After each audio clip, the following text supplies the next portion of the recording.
এই আমাদের বিয়ে পড়াইছে কাজী সাহেবকে কত টাকা দিছো? কাজী সাহেব বলল চেহারা বিবেচনা করে যা মনে চায় তাই দেন। আমি শুনতে চাইছি কাজী সাহেবকে কত টাকা দিছো? 100 টাকা দিছি। আমার চেহারা এত খারাপ যে 100 টাকা দিছিস? আর কাজী সাহেব যে 80 টাকা ফেরত দিছে। কি? এই তাড়াতাড়ি রেডি হও, পূজোর মার্কেট করতে যাব। যাইতে পারি, মার্কেট করার মতো ফালতু টাকা কিন্তু আমার কাছে নাই। তোমার দিতে হবে না, বাপের বাড়ি থেকে 20,000 টাকা পাঠাইছে পূজোর মার্কেট করার জন্য। আচ্ছা, আমাকে মার্কেটে নিয়ে যেতে তোমার খুব ভালো লাগে তাই না? তোর মতো স্যাঁচরারে বালের মতো ভালো লাগে। শুনছি তুমি নাকি ভবিষ্যৎ দেখতে পারো। ভবিষ্যৎ দেখার ওস্তাদ আমি। আমার ভবিষ্যৎ দেখে বলো তো। চলো লিটনের ফ্ল্যাটে। আমি জানি তুমি কি করবা। দেখছো ভবিষ্যৎ? শয়তান একটা। এই দেখো তো আমার লিপস্টিকের কালারটা উজ্জ্বল হয়েছে কিনা। সারাদিন ছাগলের মতো পান চাবাও, তোমার আবার লিপস্টিক লাগানোর কি দরকার? বাজে কথা বলো না, আমার লিপস্টিকের কালার সুন্দর না পাশের ভাবি? তোমারটাই সুন্দর, পাশের বাড়ির ভাবির লিপস্টিক তো নোনতা নোনতা স্বাদ। হ্যালো গুগল, বউকে উড়াদুরা পিটাইতে চাই, কেমনে পিটাবো? বউকে পিটায় কাপুরুষে, আর বউ যে ফাঁক পাইলেই উড়াদুরা পিটায়। বউয়ের হাতে মার খায় মহাপুরুষে।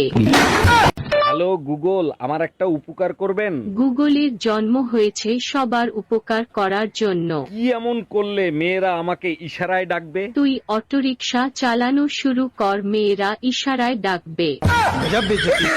এই মহিলা আমার জীবনটারে জাহান্নাম বানায় ফেলাইতেছে। আর তুমি আমার জীবন দোজক বানাই ফেলছো। তোরা যদি ক্যালেন্ডার হইতিস প্রত্যেক বছর পাল্টাইতাম। আর তুমি যদি আদা হইতা কসম তোমারে প্রত্যেকদিন পুতো দিয়ে যাস্তাম।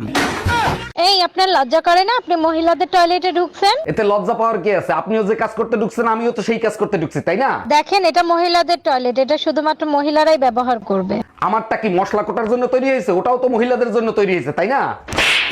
অরুণ ভাই, শুনলাম আপনি নাকি সাধু বাবার কাছে গেছিলেন, কি বললো সাধু বাবা? শালা ভন্ড বাবা সব মেয়েদেরকে মা বোন আর মেয়ের নজরে দেখতে বলে। এইটা খুব ভালো কাজ করছে, তারপর আপনি কি বললেন? আমি বললাম তাইলে আমার মেশিন দিয়ে আর কি করব, আপনি রাইখে দেন, আপনার জড়িবুটি কুটতে সুবিধা হবে।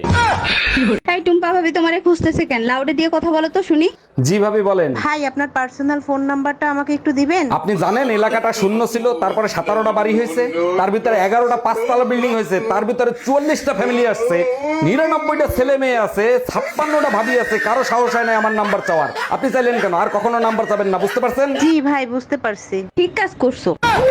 এই তুমি আমার বান্ধবীরে কি বলছো? রাগ হয়ে চলে গেল, ডাকলাম শুনলো না। আচ্ছা, আমরা যখন চা খাই তখন যদি কেউ আসে তখন আমরা কি বলি? আসেন একসাথে চা খাই। আর যখন ডিনার করি তখন কি বলি? আসেন একসাথে ডিনার করি। আমি শুয়েছিলাম, তোমার বান্ধবীর বললাম আসেন একসাথে ঘুমাই।